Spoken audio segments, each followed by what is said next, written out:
Una welcome to today's edition for newspaper headline review. Today, Monday 25th November 2019.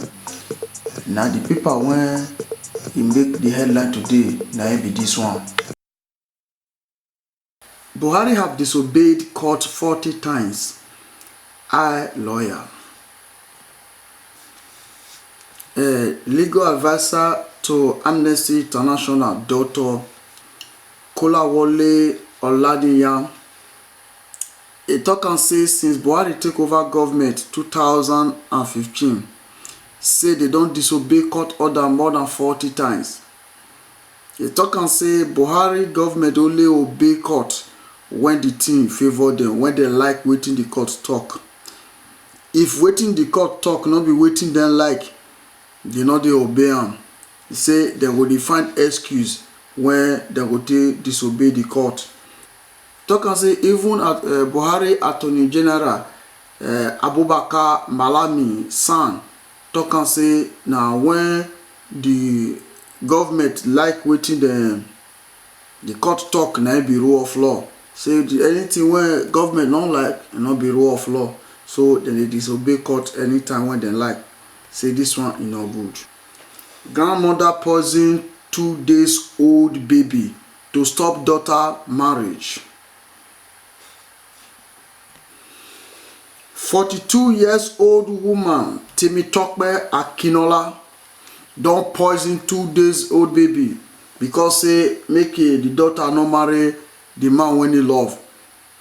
So the woman e gon get belle. He come as he get belle na he say no, he no go do anything until he born am. He wait after 9 months the woman come to born the baby.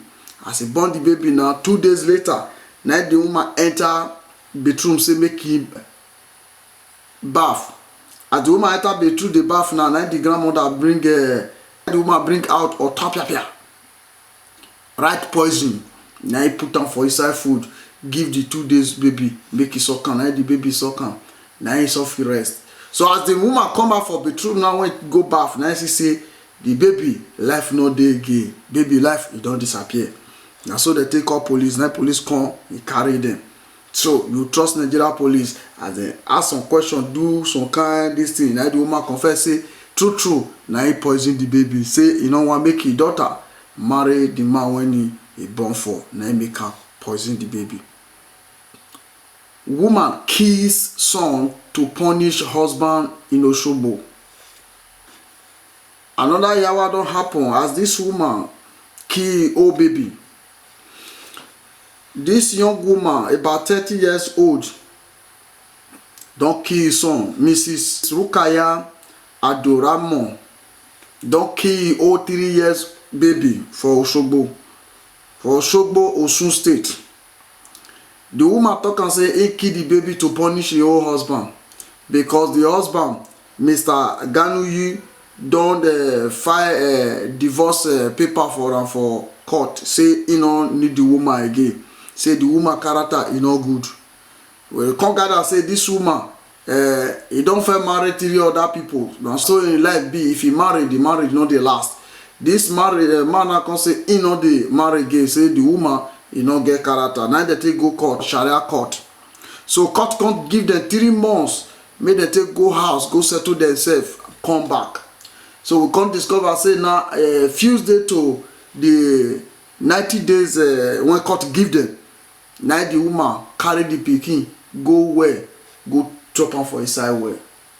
For night o, when they wake up now they come dey find pikin. He join them, they find the pikin. He say pikin, he follow them sleep for inside house. They no see am. So that's so police take come arrest them. As police don't ask them question, now the woman come accept say true na he carry the baby put for inside well. Say he wan use am punish his husband. Say as the husband say he no need the marriage, the husband no go gain anything for the marriage. Now wetin make am do am, na be that one. Death penalty to be sponged from hate speech bill. The opponent of the controversial hate speech bill don win on Sunday. Say make dem remove the death penalty for the bill. Now so Senator Sabi Abdullahi come out say okay, make dem remove the the death penalty clause say people don dey too talk am say the death penalty no good, say make dem no dey keep person again, say make dem remove am, but the bill say but the bill go still stand, say hate speech don kill many people, say the biggest problem wey Nigeria get now na hate speech, because na hate speech na dey make people dey commit suicide, na dey cause depression. Na so na the man talk o. But me wan ask am question now. Oga senator, you forget say many people dey die for Nigeria state when I just do election, so when I say Bello, Yaya Bello still win election. You forget say many people when he die for that state na because say Yaya Bello no pay salary. No be hate speech. Na not talk that one. Say people when he pulled up for net take die na because of Yaya Bello. Now he still win election. You say hate speech now dey cause depression. Una forget say na the kind of character wey una get na make people dey depress, say dem dey work, nothing dey come. God dey look una. God one day he go judge una. My people, na so we see today news reach o. Abeg make una subscribe. Subscribe now make you help your brother. The reason wey be say we dey subscribe, say as we dey drop am for the internet, na so e dey enter your phone or your laptop, anything wey you dey use till dey watch us. So subscribe so that you go dey got am as e dey hot. God bless you. At least subscribe make we reach like 10,000 subscribers. God bless you. Amen.